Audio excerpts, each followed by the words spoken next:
Good morning, students. Today our topic is active voice and passive voice, and this is Neetu teaching you this topic. तो सबसे पहले हम जान लेते हैं students. I will use bilingual method so that you can understand it properly. So let's start our today's topic, active voice and passive voice. Before discussing active voice and passive voice, we will discuss what is voice. Voice क्या होता है?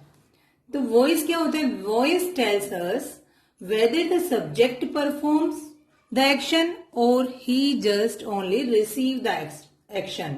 Means क्या हमारा जो subject है, आप इस example से समझिए. See this example, what is written here? Sita sings a song. Sita sings a song. और दूसरा वाक्य हमने देखा, second sentence is a song is sung by Sita. तो Sita sings a song. Sita गाना गाती है. यहां पर किसके बारे में बताया जा रहा है? सब्जेक्ट के बारे में. सीता हमारा सब्जेक्ट है और वो गाना गाती है. इसके बारे में मतलब जिस वाक्य में सब्जेक्ट की प्रधानता हो, जिस वाक्य में सब्जेक्ट के बारे में बताया गया हो, सब्जेक्ट के ऊपर पूरा फोकस हो कि वो सब्जेक्ट हमारा जो है वो क्या करता है, कर्ता क्या कर रहा है, तो उस तरह के वाक्य होते हैं हमारे एक्टिव वॉइस सेंटेंस. और हिंदी में इन्हें स्टूडेंट्स बोलते हैं कृतवाच्य, यानी जिनमें कर्ता की प्रधानता हो.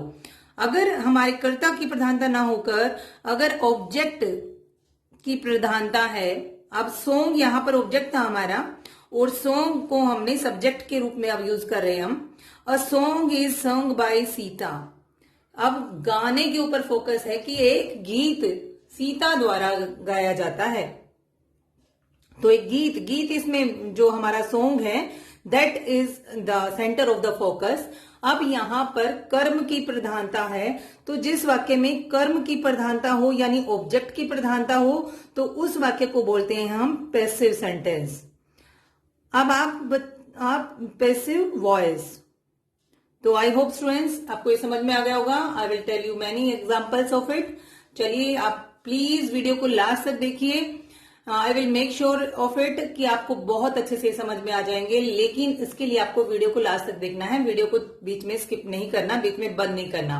तो चलिए शुरू करते हैं. सबसे पहले हम जानते हैं कि हमें पैसिव वॉइस की आवश्यकता क्या है, हम क्यों पैसिव वॉइस बनाते हैं. पैसिव वॉइस की आवश्यकता होती है, देयर आर 2 रीजंस मेनली जिसके लिए हम पैसिव वॉइस यूज करते हैं. नंबर 1 तो जहां पर सब्जेक्ट इज नॉट रिक्वायर्ड. कुछ ऐसे वाक्य होते हैं जहां पर ऑब्जेक्ट पर ही ज्यादा फोकस करना होता है, ऑब्जेक्ट के बारे में ही बताना होता है. जैसे कहीं पर मान लीजिए बॉम्ब विस्फोट हो गया, तो वो किसने किया, that is not so much important कि खबर में बताया जाएगा कि bomb was exploded. Bomb was exploded. एक बॉम्ब जो था वो फूट पड़ा था, यानी एक्सप्लोड हो गया था. तो यहां पर बॉम्ब जो है ये हमारा पैसिव वॉइस में ऑब्जेक्ट है जो सब्जेक्ट के रूप में काम कर रहा है. अब आप सोच रहे हो कैसे पता चलेगा मैम कि हमारे पास जो हमारे सामने सेंटेंस है ये हमारा पैसिव वॉइस है. तो इसे जानने का एक बहुत ही बढ़िया ट्रिक मैं आपको सिर्फ 1 सेकंड में आप पहचान जाएंगे कि एक्टिव वॉइस है या पैसिव वॉइस. एक छोटी सी ट्रिक मैं आपको बताऊंगी और उससे आप किसी भी सेंटेंस को पहचान लेंगे कि whether it is active voice, weather it is a passive voice. लेकिन उसके लिए आपको मेरी वीडियो को लास्ट तक देखना पड़ेगा. चलिए देखिए, अभी समझिए. सब्जेक्ट जहां रिक्वायर्ड नहीं है वहां पर पैसिव वॉइस, उन वाक्यों को बताने के लिए हम पैसिव वॉइस को यूज करते हैं. जहां पर ऑब्जेक्ट ही ज्यादा रिक्वायर्ड होता है, ज्यादा उसके बारे में बताना होता है. दूसरा, जैसे देखिए यहाँ पर सेकेंड एग्जाम्पल है, मिरर वॉज ब्रोकन. मिरर जो था वो टूट चुका था. अब वो किसने तोड़ा, दैट डजंट मैटर, इससे कोई फर्क नहीं पड़ता. टूट गया है तो टूट गया है, जानने से भी कौन सा हमारा जुड़ जाएगा. तो mirror was broken. To focus on object. अब इसका मेन फंक्शन हमारा पैसिव वॉइस का यही होता है कि इसमें सारा फोकस जो होता है वो ऑब्जेक्ट पर होता है. हमारा जो सब्जेक्ट ऑब्जेक्ट वर्ब होती हैं ये आपको पहचानने आनी चाहिए. ऑब्जेक्ट पर पूरा फोकस होता है. जैसे कि यहाँ पर जो हमने वाक्य देखा था, a song is sung by him या बाय सीता. तो गाना किसके द्वारा गाया गया, इस पूरे वाक्य में मेन हमारा फोकस सॉन्ग पर है कि गाना गाया फलाने ने, किसने गाया, उसने गाया या सीता ने गाया या राम ने गाया, किस प्रकार से, इस तरह से. तो पैसिव वॉइस की जरूरत हमें होती है जब हम अपने ऑब्जेक्ट पर फोकस डालना चाहते हैं, अपनी बात में जो भी ऑब्जेक्ट है उसके ऊपर ज्यादा फोकस करना चाहते हैं, तो हम यूज करते हैं पैसिव वॉइस को। और एक बहुत ही बढ़िया तरीका होता है अपनी कम्युनिकेशन में को एक्सप्रेसिव बनाने का। जिस चीज का पर हम फोकस डालना चाहते हैं उसको सामने लेकर आएंगे, और वो पैसिव वॉइस की मदद से ही हो सकता है। वैसे भी ये हर क्लास के एग्जाम्स में पूछे जाने वाला टॉपिक है और हर एक कॉम्पिटेटिव एग्जाम में आता है, तो प्लीज स्टूडेंट्स लास्ट तक देखेंगे आप। अब देखेंगे हम rules to change active voice into passive voice. This are very important rules, आपको देखना है स्टूडेंट्स। और इस वीडियो के लास्ट में मैं आपसे एक क्वेश्चन पूछूंगी, उस क्वेश्चन का आंसर आप कमेंट बॉक्स में दे सकते हैं, और जो बच्चे देंगे इट मीन्स उन्होंने वीडियो को अच्छे से समझा है। लेकिन उसका आंसर देने के लिए आपको पूरी वीडियो को देखना पड़ेगा, वो भी बहुत ध्यान से।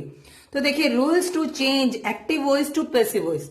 अब एक्टिव वॉइस से पैसिव वॉइस बनाने के कौन से रूल्स हैं? अब यहां पर स्टूडेंट्स वही ट्रिक है जिसका मैंने जिक्र किया था थोड़ी देर पहले की। ऐसी एक ट्रिक मैं आपको बताने वाली थी जिससे आप 1 सेकंड में पता कर सकते हैं कि whether it is active voice और whether it is passive voice.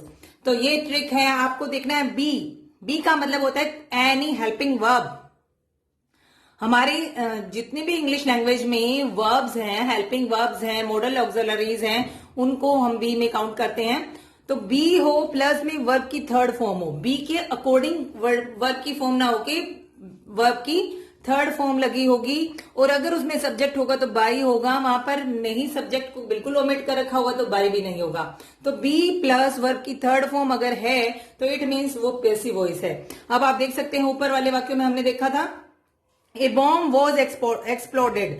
अब वॉज के साथ अगर हम कॉन्टिन्यूस पास्ट कॉन्टिन्यूस टेंस की बात करें तो हमें क्या लगाना चाहिए था? वर्ब की फर्स्ट फॉर्म के साथ आईएनजी, लेकिन नहीं, वॉज हमारा यहाँ पर बी का रूप है, बी वॉज बीन, और यहां पर इसके साथ हमने वर्ब की थर्ड फॉर्म यूज की है, V3 इज यूज्ड हियर।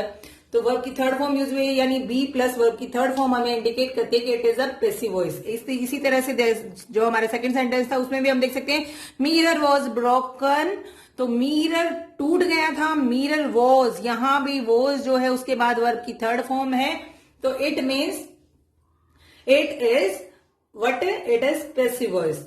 तो आई होप स्टूडेंट्स आपको समझ में आ गया। हमें सिंपल सा रूल याद रखना है कि बी प्लस में वर्ब की थर्ड फॉर्म, किसी भी पैसिव वॉइस को, एक्टिव वॉइस को आप पैसिव वॉइस बनाएंगे तो उसमें वर्ब की थर्ड फॉर्म लगानी पड़ेगी आपको।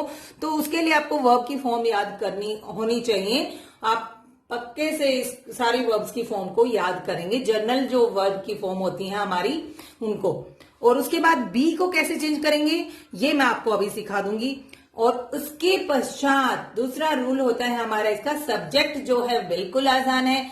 सब्जेक्ट और ऑब्जेक्ट हमारा एक्टिव वॉइस का जो एक्टिव वॉइस का स्टूडेंट्स जो हमारा सब्जेक्ट और ऑब्जेक्ट होता है, वो सब्जेक्ट जो होता है वो पैसिव वॉइस का ऑब्जेक्ट बन जाता है, और हमारा जो ऑब्जेक्ट होता है वो बन जाता है हमारा सब्जेक्ट।